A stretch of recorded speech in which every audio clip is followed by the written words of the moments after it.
Do you know why some artist should say no? Artist হলে সবাই ভাবে time, effort, emotion সবটাই free. কিন্তু না বলতে শেখা একটা বাউন্ডারি, একটা রেসপেক্ট।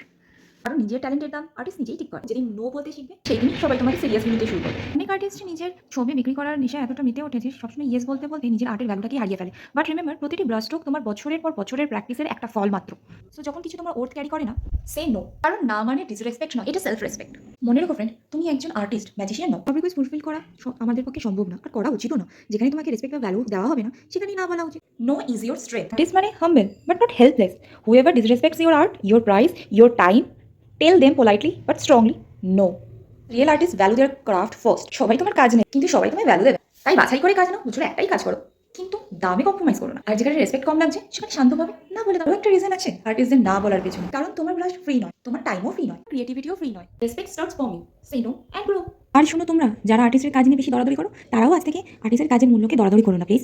শেয়ার করে দাও যদি তুমি একজন আর্টিস্টকে রেসপেক্ট করো, আর একটা হার্ড সাইনকে ড্রপ করে দাও কমেন্টে প্রত্যেকটা হার্ড ওয়ার্কিং আর্টিস্টের জন্য।